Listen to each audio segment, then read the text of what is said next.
안녕하세요. 50대 후반의 여자입니다. 제 인생에서 두 번 다시 겪고 싶지 않았던 지옥 같은 사건에 대해서 말하고자 합니다. 이렇게 글을 쓰는 이유는 또 누군가가 저와 같은 피해를 입을까봐 이렇게 용기 내어 이야기를 해볼까 합니다. 벌써 몇 년 전 이야기네요. 그동안 제 마음속에만 묻어두고 있었던 이야기였습니다. 남편과 저는 부모님의 소개로 선을 봐서 만났습니다. 저도 처녀 시절에는 소설 같은 연애 결혼을 꿈꿨지만 제 나이대의 사람들 중에 연애로 시작해서 결혼한 사람이 과연 몇이나 될까? 집안도 비슷했고 인물도 나쁘지 않아서 거의 연애 기간은 뛰어넘고 결혼을 했었죠. 남편 집이나 저희 집이나 경제력으로는 넉넉한 편이었습니다. 처음 결혼 생활을 시작할 때부터 아파트에서 시작을 했고 남편은 아버님이 사주신 카센터로 돈을 벌었고 저는 제 명의로 된 건물에서 무용학원을 하며 돈을 벌었습니다. 둘 다 경제적으로 아쉬울 게 없었던지라 서로가 법도는 각자 하기로 했었죠. 저희 부부의 초반 생활은 그리 나쁘지 않았습니다. 경제적으로 부딪힐 일이 없다 보니 서로 각자의 부모님의 생일이나 기념일 때는 부부가 공동으로 찾아가되 돈은 각자 내는 걸로 했어요. 그렇게 살면서 아들도 둘이나 낳고 살게 되었지만 부부가 각자 돈이 있다 보니 그만큼 자존심이 너무 강했었습니다. 한 번씩 부부싸움을 하게 되면 저도 절대 져주지 않았고 남편도 똑같이 지는 스타일이 아니었거든요. 한 번은 남편이 저랑 싸움을 하고 나서 화가 너무 치밀어 올랐는지 집을 나가버리더군요. 싸움의 원인은 남편이 친구들과 룸살롱을 다녀온 것을 저한테 걸린 겁니다. 본인 말로는 2차까지 안 갔다는데 믿을 수가 있나요? 그걸로 싸움을 하고 구박을 했더니 자신은 정말 떳떳하며 사과할 마음이 전혀 눈곱만큼도 없다면서 집을 그냥 팽하고 나가버리더군요. 그때 저희 애들 나이가 초등학생이랑 중학생이었습니다. 하루 이틀만 지나면 남편이 돌아올 줄 알았지만 남편은 오히려 집 근처에 빌라를 하나 계약까지 해서 살더군요. 남편은 자신의 카센터에 아이들이 오면 밥도 사주고 자기 집으로 데려가기도 하고 저녁 되면 저한테 다시 돌려보내고 그렇게 각자 따로 살다가 시간이 흐르고 명절이 되면 둘이서 같이 친정시댁도 갔습니다. 정말 이 상황에 어처구니가 없었지만 그래도 아버지로서의 도리는 다했던지라 별거 아닌 별거가 되었습니다. 그렇게 5년이란 세월을 별거로 따로 지내다가 갑자기 어느 날부터 집에 들어와서 잠을 자기 시작하더니 짐을 하나씩 들고 오더군요. 그러면서 아무렇지 않게 제 침대에서 누워서 자는 걸 보니 어처구니도 없었지만 5년이나 지난 이야기로 또 싸우기도 그렇고 아이들도 내색은 안 했지만 내심 아빠가 집에 들어온 걸 반기는 것 같았고 특히 그 시기에 저희 첫째 애들이 고등학생 수험생식이라 그냥 저도 별말 없이 넘어갔었습니다. 그 이후로 애들이 대학을 진학하고 졸업까지 살았습니다만 애들 때문에 참은 것도 있었지만 아무래도 5년이나 넘게 별거한 남편과 다시 지내려니 부부로서의 감정은 사실 거의 없어진 셈이었죠. 부부관계도 없었고 그냥 친구와 같은 사이였달까요? 그 이후로 남편이 유흥업소에 가서 혼자 얘기를 하든 뭐라든 신경도 안 썼습니다. 어차피 남편 돈 한 번 받아본 적도 없었고 부부 공동명예 말고는 서로 돈은 알아서 썼으니까요. 게다가 제가 투자했던 주식들이 큰 수익이 나서 큰 돈을 벌었던 것도 있었습니다. 당시 부동산 투자에 둔 것과 주식들까지 합치면 제 명의로 된 금액이 50억이 넘어가게 되었고 그 중에 가장 크게 증가하게 된 부분이 주식이었거든요. 저는 그 이후 저희 큰아들에게 부분들을 이야기해주며 돈 500만 원과 함께 대학생 때부터 주식을 한번 경험 삼아 해보라고 시켰는데 이 이야기를 큰아들에게 남편이 들었는지 저에게 주식에 대해 캐묻더라고요. 그래도 남도 아니고 미워도 남편이라 제 나름대로의 성심성의껏 주식 관련해서 이야기를 해줬는데 하루는 일관이 돈 좀 빌려달랍니다. 이야기를 들어보니 작전주 같은 세력들이 먹는 도박형 주식에 투자를 했다가 글쎄 돈을 다 꼬라박은 것 같더군요. 저에게 살아생전 돈 한 푼 달라 한 적 없던 인간이 이런 소리를 하는 걸 보고 저는 남편에게 대체 얼마나 꼬라박았냐니까 아무 말도 못하고 그저 돈만 빌려달라고 계속 말하더군요. 건물 대출 이자도 당장 내야 하고 어쩌고 하면서 뒤에 갚겠다는 조건으로 저한테 2억이 넘는 돈을 빌려갔습니다. 그리고 3년이 다 돼 갈 무렵 갑자기 이유 없이 성질을 내고 계속해서 시비를 걸기 시작하더군요. 밥을 차려줘도 밥상 반찬이 이것밖에 없냐는 등, 돈 벌면 이런 데 써야지 이러니까 당신을 좋아할 수가 없다는 등, 가정교육이 잘못되었다는 등, 장모님이 어떻게 키웠냐는 등의 이야기를 해대서 저도 참다 폭발해서 싸움을 했고, 남편은 그걸 빌미로 삼아 또 집을 뛰쳐나갔습니다. 지금 와서 생각해봐도 그때 남편이 그 짓거리를 한 이유는 돈을 줄 마음이 없어서였던 것 같습니다.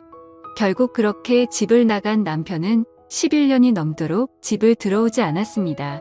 예전 5년 전 나가던 때와 마찬가지로 아이들을 챙겼는데 지난번과 다른 건 저라는 사소한 거조차 조금이라도 안 앓히려고 하는지 이제는 명절 때도 친정에 안 오고 시댁도 오지 말라며 제 얼굴 꼴도 보기 싫다 말하더군요. 그리고 다시 나간 지 4년쯤 지났을 때는 여자도 생겼는지 소문이 들리더라고요. 남편이 바람났다고요? 사실 동네에서 저희 남편이랑 저 별거 중인 건 진작에 소문 퍼져서 대부분 알던 사실이었거든요. 그래서 남편에게 연락해서 지금 뭐 하는 짓이냐고, 당신 불륜으로 이혼 소송할 거라니까 장난하냐며, 우린 이미 결혼 생활 파탄 난 거라 이혼해봐야 이혼 사유도 안 된다고 되래 저한테 큰 소리를 치더군요. 저도 그때부터 참을 수가 없어서 남편 놈에게 말을 했습니다. 소송은 둘째치고 나한테 빌려간 돈 왜 안 돌려주냐고요? 그러자 남편은 진짜 정떨어지게 돈밖에 모르는 년이라며 그놈의 더러운 돈 소리 왜 안 하나 했다며 역으로 더욱 성질을 내더라고요. 그리고는 언제 준다 말도 없이 성질만 내고는 전화를 말없이 끊길래 그때부터 이 더러운 인간이랑 제대로 싸움이 시작되었습니다.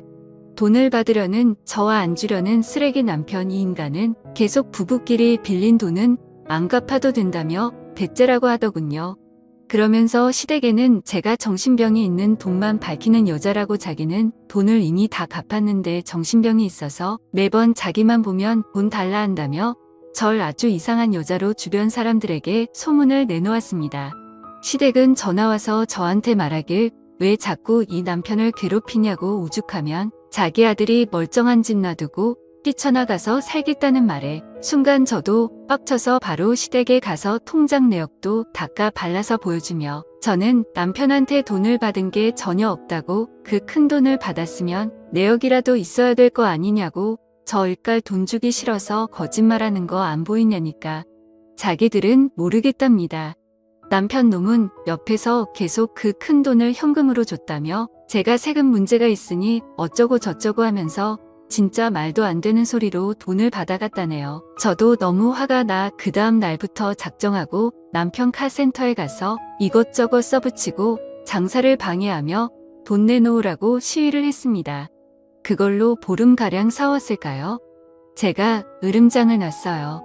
어차피 네가 내 이미지를 인간이야로 만들어놨으니까 네가 돈 줄 때까지 장사 못하게 인간 이하의 짓을 보여주겠다며 정말 사채업자 마냥 매일매일 지독하게 찾아가자 이 정신 나간 인간이 정신병원에 절 넣어놓겠다며 사설업체를 데려와 절 납치 감금했었습니다. 제 손과 발을 묶어버리고 1시간 동안 강제로 감금하면서 저는 몸에 전치 2주 이상의 찰과상과 상처가 생겼고, 이 정신 나간 인간은 저를 정신병원에 넣기 위해 이미 준비를 다 했더군요. 제가 정신병원에 가게 되면 제 모든 재산은 다 배우자 것이 되니까 빚진 돈도 안 줘도 되고 제 명의로 된 모든 것을 다 노렸나 봅니다. 이 빌어먹을 남편은 정신병원에 진짜 제가 정신 이상자이고 가족으로서 너무너무 고통받아서 넣고 싶다고 문의했었고, 병원에서 알려준 사설 업체를 통해 저를 감금하였던 것입니다. 당연히 현행법상 가족 동의가 필요한데 아들들이 동의할 리는 없었고, 저는 풀려나자마자 남편 놈과 업체를 바로 고소했습니다. 업체는 남편 말만 듣고 했다고 몰랐다며 싹싹 빌었고, 남편 놈은 감금치상 혐의로 기소되었습니다. 그때부터 시댁과 남편 놈 태도가 180도 변하기 시작했죠. 저한테 싹싹 빌며 그래도 애들 아빠인데 한 번만 봐달라고 남편도 처음으로 들어간 경찰서가 겁이 났는지 제발 한 번만 부탁한다고 돈은 지금이라도 당장 준다며 시부모 통해서 2억이라는 돈을 그때서야 돌려주더군요. 저는 한숨을 내쉬며 이것만 주는 거냐고? 이자랑 정신적 피해 보상은 어떻게 할 거냐니까? 남편은 또 시부모 통해서 1억 추가로 저에게 주었고 저는 남편에게 이혼 서류를 갖다 주며 이혼서 도장 찍으라고 말했습니다. 애들은 다 컸으니 양육은 없겠지만 내가 한 것도 없으나 우리 공동 명의로 된 아파트랑 재산 다 전부 내놓으라니까 머뭇거리는 표정을 짓기에 그럼 감옥에서 썩든지라고 협박하자 남편은 마지못해 승인을 하였습니다. 아이들도 저한테 엄마 마음은 이해하나 그래도 낳아준 아빠인데 감옥에서 썩는 건 아닌 것 같다며 감옥만큼은 아빠가 안 갔으면 좋겠다는 말에 저도 어차피 받을 건 싸그리다. 모두 받았으나 선처한 원서를 냈고 이 인간은 징역 1년의 집행유예 2년을 선고받고 풀려났네요. 그 이후로 이 인간 겁나서 저한테 얼씬도 안 합니다. 저도 돈도 다 받았고 이혼 이자료도 두둑히 챙긴지라 더 이상 인간이랑 얽히고 싶은 마음은 추호도 없네요. 다만 아직도 종종 납치되어 감금되던 날에 트라우마가 남아있어 정신과 치료는 현재까지도 꾸준히 받고 있습니다. 여러분 결혼은 나이가 찼다고 해서 조급하게 하시지는 마세요.